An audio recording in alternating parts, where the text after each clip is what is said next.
coverkillernation. Subscribe, bitches! Isn't technology wonderful? What's going on, nation? It's time for us to talk not just about one album, let's talk about two albums today. In the same video. And it isn't even a Rock City. Yeah, this is going to be a two-view, kind of an odd two-view at that, principally because the main reason why this is a two-view is because both of these bands have the Mouths of Madness in either the title of their album or as a name of the song. I found this interesting considering both albums were coming out at right around the same time, so it's only right that we covered them at the same time.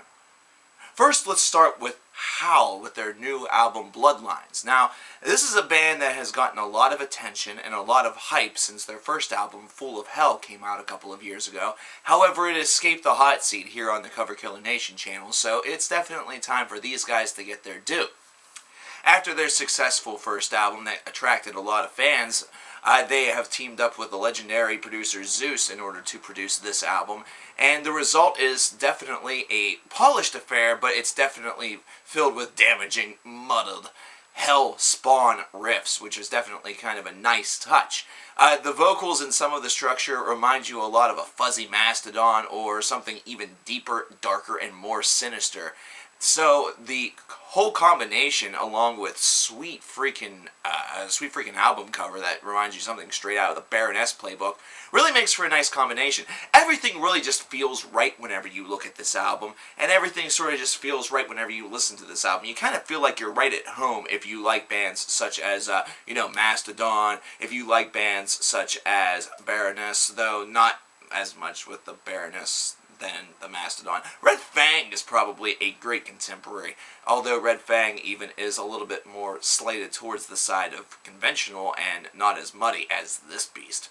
Howl is definitely one that blends some colossal riffs. They blend some the excellent production along with just hellspawn in order to create a pretty nice record. This is one that definitely kind of leaves you just as quickly as it comes in, because it's not a very long affair. This is something where if you work on a project for about a half an hour to 40 minutes, you're going to notice that the time has, come and gone, and has done so with a lot of haste. So, this is something where Howl fans may rejoice, but at the same time be a little bit, begrudging toward the band because it is just not long enough. But I like it. I like the length. I like the presentation, and it's just a nice solid affair. It flows very nicely, and it seems very well put together. I would definitely have to give it an 8. But now we get to a band that probably a lot of people haven't heard of, and if you type this on Wikipedia, you're not going to find out jack diddly twat about them, so don't even try it, because this is not a screamo band at all. Fuck those guys. I haven't even heard their stuff, but fuck those guys. I don't know. I actually was recommended this band from one of you guys in the nation, and it was also ironic considering I was over a friend's house the other day, and he was speaking about how his newborn infant, who's only about 4 or 5 months old, hello Mason, and hello to Mike, McKay, and Chelsea, would only fall asleep to metal, and loved and adored the Orchid record from Opeth. First off, that's a badass kid. Second off, it's a badass record. And third off, there's some badass parents. But there's a band out there called Orchid, and they are doing something a little bit different, however, still extremely, extremely well done. And they kind of fall into this, recent revitalization of bands from the doom-laden era, such as Black Sabbath and Witchfinder General and bands along those lines. And you see this in their new album, The Mouths of Madness. Yes. This is a really, really good throwback album, and it's incredible to me that these throwback albums seem to be coming by the dozens anymore. There's definitely so much appreciation out there for the music that has kind of built metal from the ground up. The artists that really made metal the way it is today. And that's kind of what happens whenever a genre starts to get a couple of decades on it. You get a lot of bands that try to push the envelope a little bit, and sometimes are successful, and other times aren't so much. Whereas there are other bands that are able to kind of take a step back and really attribute a lot of metal's past into their own sound in order to create a nice updated version of it. Something that new eras of fans can perhaps be ushered into metal because of them. This is a nice way to kind of keep the metal tradition alive in the vein of a Black Sabbath, in the vein of that style. Now the album itself. The album itself, I really didn't have much in the way of expectation for, principally because I didn't know much about this group. However, whenever I started listening to it, I immediately found myself doing two things. I immediately found myself doing a little bit of the headbanging and raising a little bit of the horns. But then I also noticed that I was going to my playback device and I was replaying certain sections of songs. I was replaying solos. I was replaying transitional passages. I was replaying basically just about anything that really caught my ear, and this happened quite frequently. So this is an album that isn't perplexing. It's not one that you have to replay because it is perplexing you and you kind of want to understand the musical idea. Instead, it's a replay value that you want to do instantaneously because what you heard was that good. What you heard took you off your guard and really just kind of surprised you. And even if it didn't surprise you, the execution was well done enough that it deserved a second playthrough. That way you could hear it again, and once again, do the little headbanging and put up the horns.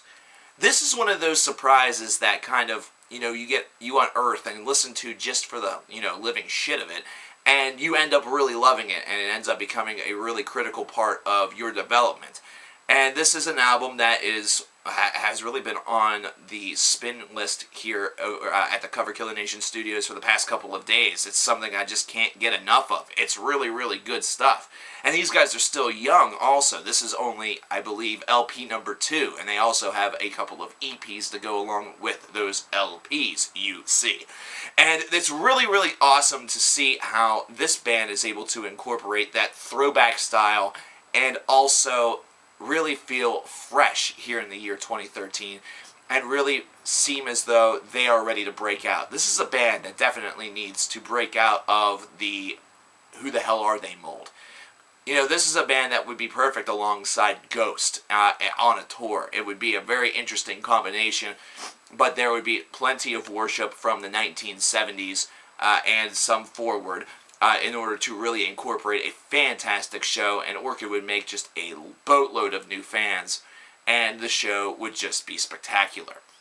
I highly recommend that you guys scope out Mouths of Madness from Orchid, and definitely give these guys a lot of love. Show them that they are definitely a band worth reckoning.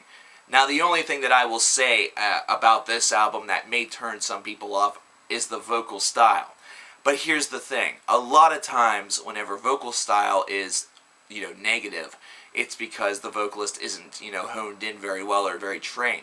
This is not that case whatsoever. This is in this case, somebody who's just using his natural voice and is able to incorporate it very nicely into the music. This merges very well.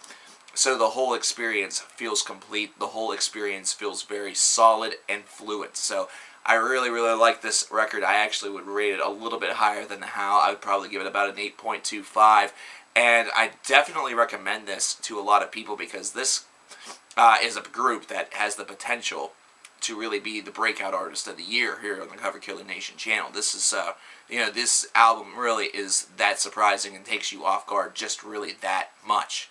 So definitely check this out, and definitely check out the new album, Bloodlines from Howl. And I will see you guys next time. Technology, man. It's like there's stuff next to me and I just don't even know it.